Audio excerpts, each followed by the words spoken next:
Last night Brendan showed you a video of us enjoying our Friday night biochar fire. I thought I'd show you a video of what it looks like today, what we use it for, and how we prepare it for a use. And of course, just a little bit of Lulu spam. Lulu! Hello! So as you can see down the bottom here, there's a lot of water and a lot of what looks like charcoal, and also some bits of wood that haven't fully burnt up. What I've been doing this morning is taking the unburnt pieces of wood and just stacking them to one side. We're going to use those at the bottom of the next fire. It did rain last night, but the end of the biochar process does involve actually drenching the whole thing, because what we're trying to do is get the charcoal bits, those small bits of black gold down there, as opposed to the ash that you normally get if you let a fire burn out. So I've been separating the big chunks, breaking off all the little bits and pieces, and I've been then putting them into the wheelbarrow and taking them down to the house yard.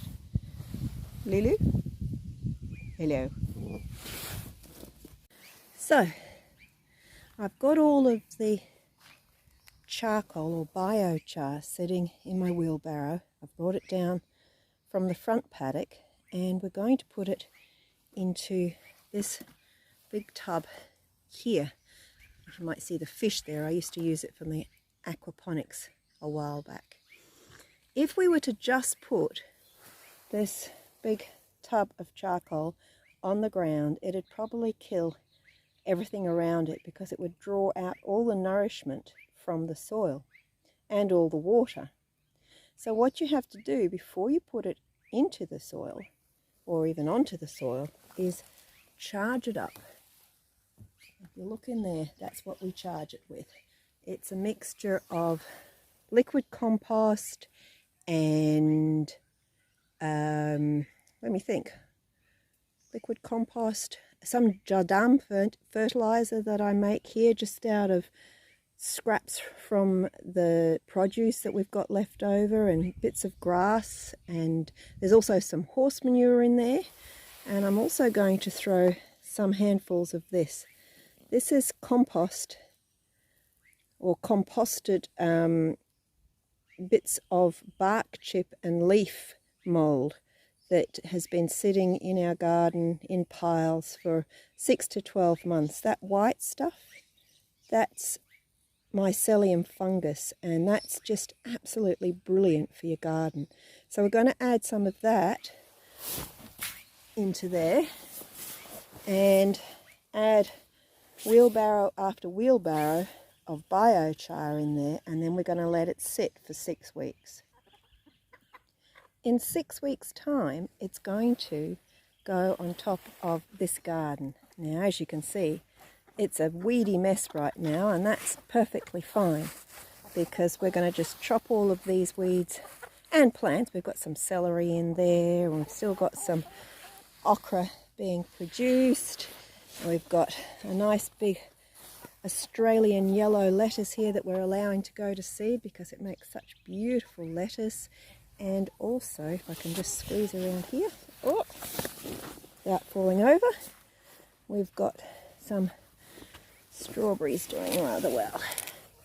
So it may look like a weedy mess, but it is quite productive nonetheless.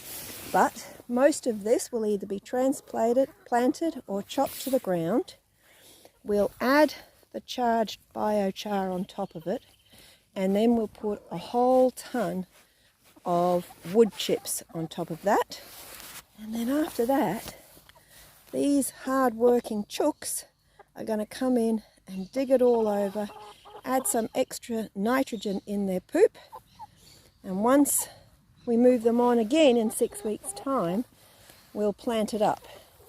This garden bed has just been planted up, and you can see little bits of biochar and wood chip where they've dug it up. We've just planted this up with cucumbers and a few other bits and bobs.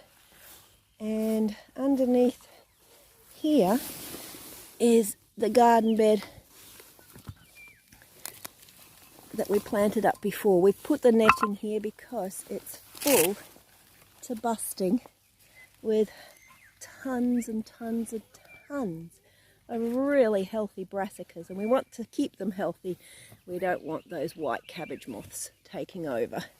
But just to give you a picture from the outside, this whole area looks a bit crazy with the watering system on it, but is full of absolutely healthy as vital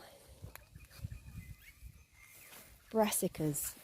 We've got cabbages, we've got broccoli, and I've transplanted some brassicas from the bed that the chooks are on now. This little fella here, that had been sitting in that bed for nearly 8 months, and that's as big as it grew. And these have been in here for 2 months and are just absolutely doing brilliantly. So, Friday night biochar fire and lots of yummy veggies for after that. Hope you like this. It's a bit of a longer video, but explains why we do our Friday night biochar fire instead of just a bonfire. What have you been eating? You've been trying to steal a cucumber. I'm not allowed to eat my cucumbers.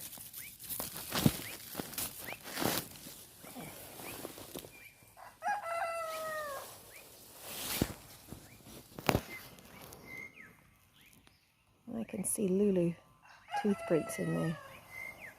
Bad dog. Lulu.